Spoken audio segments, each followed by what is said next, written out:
you delightful human beings, and welcome back to the channel, or welcome if you're new here. I'm Christina, aka That Writer, and today we're gathered here to watch our stories. We're here to watch Friday Night Smackdown.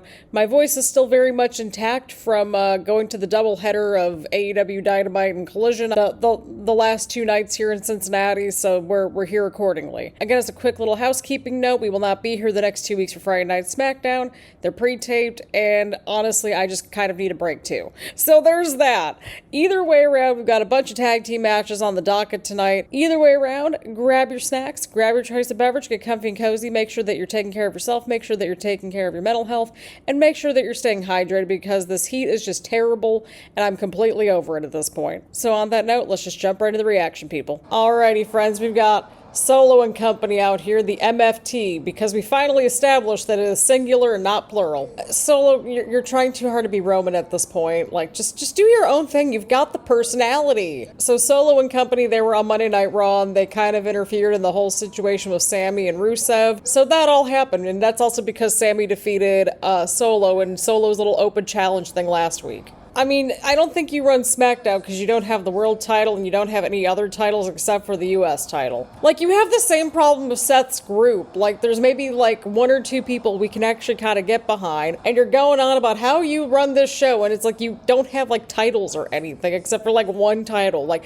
go get the tag team titles, go get another title, like, I don't know, the world title. So I have a stupid question. Is the brand split just no longer a thing? Like, I don't know what's going on. I mean, I'm a little bit more interested in the King of the Hill logo in the middle of the ring. We were like legit just talking about King of the Hill like on the Monday Night Raw reactions like 2 weeks ago almost. You know, if we were trying to reboot like the Bloodline or whatever, why couldn't they have watched King of the Hill first and then try to reboot it? Because that's like how you do a reboot. If you haven't seen the new season of King of the Hill, it is so good. No, Sami, don't get in the ring. Okay, thank you, Sami, for having that self-awareness there. I would think so because Sami and Solo, they go way back. You know, it's really interesting because over on Raw with Seth's group, like, I don't buy Paul and Seth together as much as I buy Paul with Braun and Bronson Brigade, and it's kind of the inverse situation here where it's like I buy Solo but I don't really buy anybody else in this group. As you should be, Sami. Be mad at that. He took your opportunity away, or potential opportunity away. What? Okay, so Sami's going on a little bit of a side quest here. He's pivoting. I can respect that. I can get behind this given the lore and the history and everything. There are so many paths for you, Sami, and that's your title, Solo, and Sami already beat you last week. We were here for that.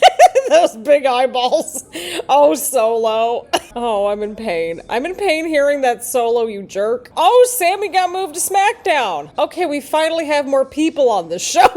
It's true, though. We need people on the show. Honestly, I've always felt like SmackDown was a much better fit for Sami. Oh, God. Here we go. MFT shenanigans. MFT madness. I'm trying to workshop it, okay? Nothing will come close to Bloodline shenanigans. All right, we got Jimmy Uso coming out here. Okay. Listen, if we have Sami and Jimmy and Solo kind of just all in this mix, it might be a little bit palatable because they've got personality. Uh-oh. Jacob's back. Okay, so they were just referring to MFT singular earlier. Now we're going with plural again on commentary. Dear Lord. Can we pick one already? So if they're plural MFTs, does that mean that each of them is a tree? Okay, so now we've got 3 versus 4. At least that's a little bit more evened up, right? Would this be how they could eventually pivot Jay back, possibly? Because, I mean, Jay's kind of in the world title picture right now, but, like, I don't know. I could be totally wrong. I feel like if there would be a time to kind of reunite Jimmy and Jay, this could be it. I could be totally wrong, though, but I mean, yeah, Solo and company. Again, Solo, he keeps winning me over every week. He's just hilarious at this point and entertaining. Like, we give him so much crap every week, but I always have a little laugh with him at least. And isn't that the point when you're entertained? And it's good to have Sami over here because we need more bodies on this show. And Jacob's back too. So, I mean, all bright spots. I need to see interactions with Jimmy and Sami and Jacob because that's just interesting to me and I need to see those little interactions happen. But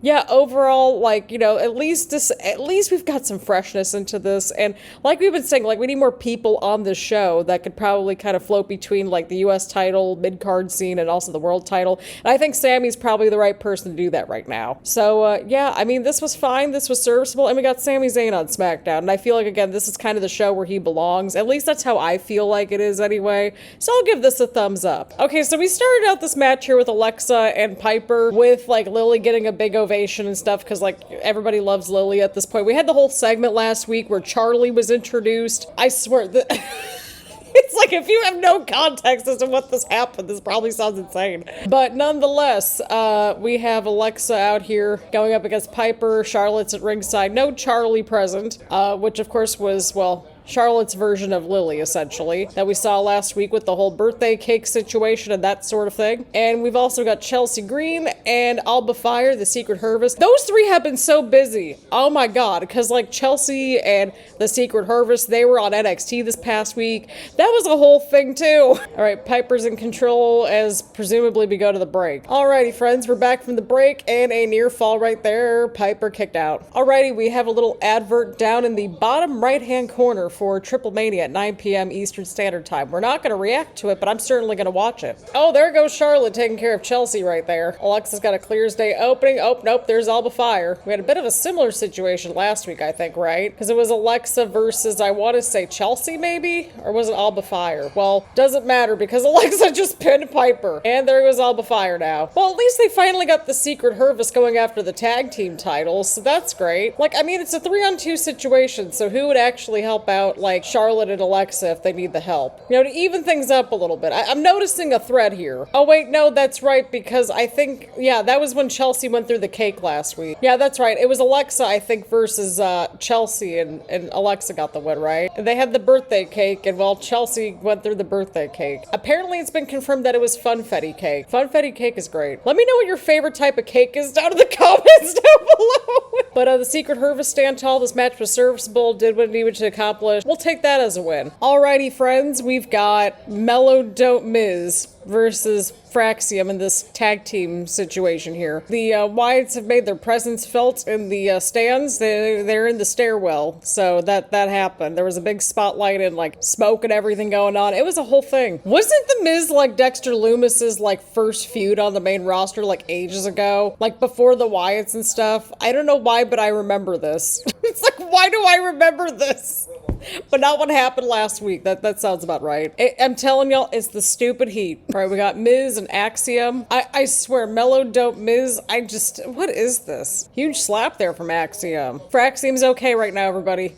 Miz is like, you can take care of this guy. He's too fast. Listen, we're getting Carmelo on TV. I'm taking this as a win. Silly name and all. We got a Let's Go Melo chant. Love to hear it. Love to hear it. We need Carmelo back in like the US title picture. We really do. Although, I mean, to be fair, like the tag team division on SmackDown, I just, like we've said every single week for like how long now, it's really one of the highlights of the week at this point. All right, it looks like Fraxiom's in control as we head to the commercial break. Alrighty, we've got Carmelo and Axiom now. Carmelo's slowing things down in the middle of the ring here as we get back from the break. Oh, okay, that just happened there. Okay, Axiom, okay. So, like, they're trying to justify what happened last week because, well, Carmelo hasn't been seen in a minute, and, well, he showed up last week, and The Miz, they're kind of justifying why he kind of left Carmelo just, like, on just wherever at this point, because he was in Hollywood, and I'm like, okay, so Carmelo couldn't have been doing other things, like having some other matches or something? I don't know. I'm tossing out ideas here. I was gonna say, I don't know if you're gonna be able to slow this dude down whatsoever. Just not at all, not at all. Okay, but yeah, he kind of got, yeah, he took a little too much time there. What a knee right there. I will say the Miz is just like super underrated just in general. Oh my god. He just caught Carmelo on the second rope. That's gonna get a little round of applause because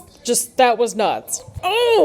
Oh, I heard that elbow. That sounded painful. Yeah, I think Carmelo might be down here. Nope, the Miz is right there. The Miz is right there. Oh my god, the Miz just like broke up the pin like that and went for the DDT. Just... Again, just The Miz is great. Well, I mean, like, The Miz doesn't break out those kind of moves all that often, so, like, you know, when he does, it means something. What is going on here? Oh, okay, so The Miz got Axiom on the apron there with the DDT. Oh my god, Carmelo just countered! Oh, come on! Miz, seriously? This is Melo's hometown and everything, you jerk. Wow. Melo is ticked. What do you think Carmelo was trying to do here? He was about to go for his move. Wow.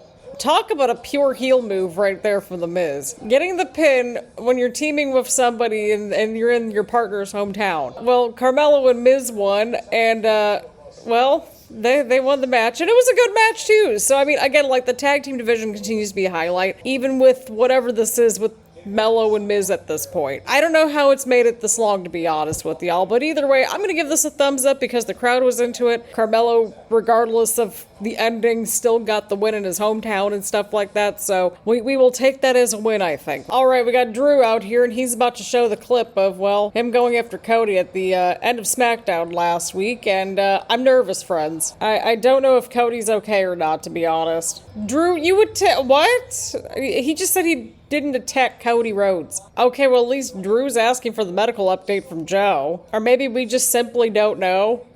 Like, I don't know. I mean, we don't forget about people necessarily that left their mark, right? Drew, we've established this. You've self-sabotaged this entire time. Well, maybe not the entire time, but at least in recent years. You wanted for that big paycheck.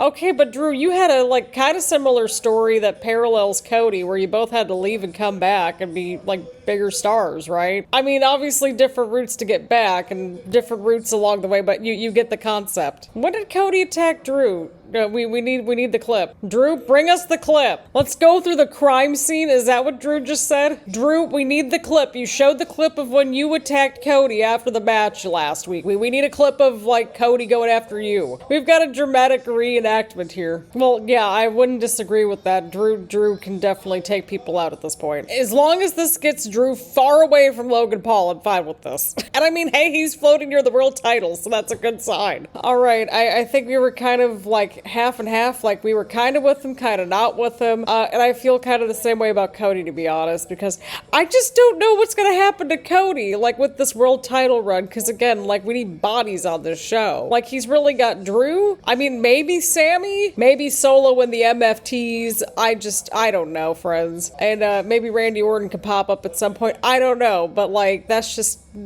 there's not that many people on SmackDown. Either way, Drew, just keep being you. That is all. Alrighty, friends, we got the Street Profits versus DIY. Candace is at ringside, B-Fab is at ringside. Plenty of history with DIY and the Street Profits. Dude, that TLC match was nuts. Yeah, and that whole situation when Candace, like, got knocked off the ladder there at SummerSlam. That was insane. Oh, okay, that was one way to jump over somebody. There you go, Dawkins. There you go. Getting some good offense there. Love to see it. Love to see it. Okay, well, Candace got in the mix. Okay. And there goes Ciampa. Gargano's in. And I'm guessing this is when we go to commercial break, right? Yep, this is definitely when we go to commercial break. All right, here we go. We're back from the break. Oh, that's what I'm saying. Got some good height on that. Oh, there we go with the moonsault right there. Oh, Jesus. Yeah, no, that poor B-Fab. Oh, there we go. Tag is made. Tag is made. I mean, that might do it. Oh, but there's Dawkins breaking up the pinfall attempt right there. Oh, there we go. B-Fab. Yep, she just went after Candace right there. We got a sneaky roll-up, sneaky roll-up. Nope. Kick out right there. Oh, I heard that. Yep, DIY's not looking too good right here. I think the Street Profits might have it, to say the least. There we go. Street Profits win the match. The match was short, sweet, and to the point. Did what it needed to accomplish and just continued all the drama going on between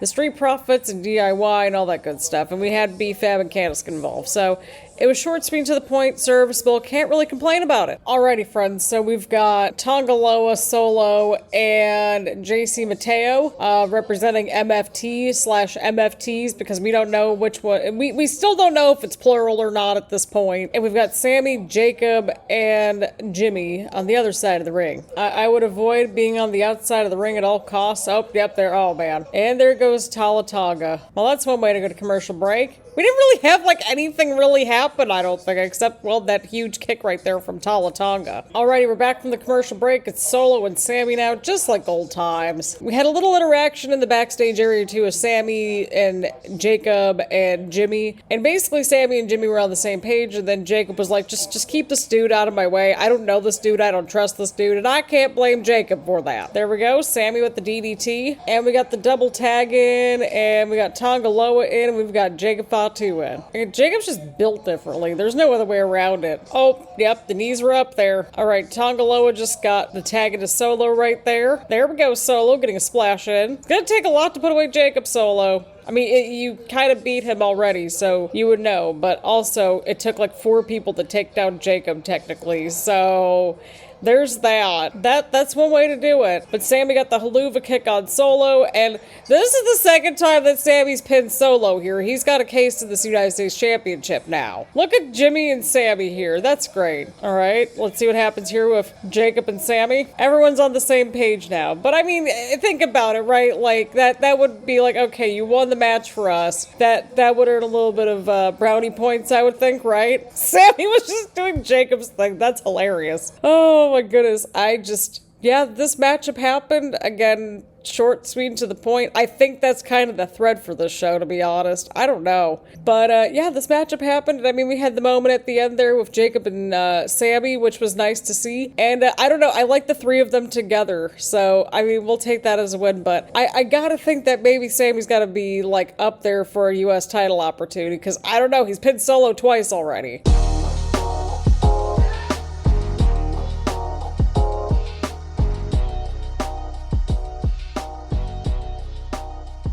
Alright, we're going to keep this short, sweet, and to the point. I think probably much like this reaction this week, to be honest. This very much was a filler episode this week. The big development, of course, Sami Zayn is officially on SmackDown again. So now he's into the Bloodline Vortex again. So there's that.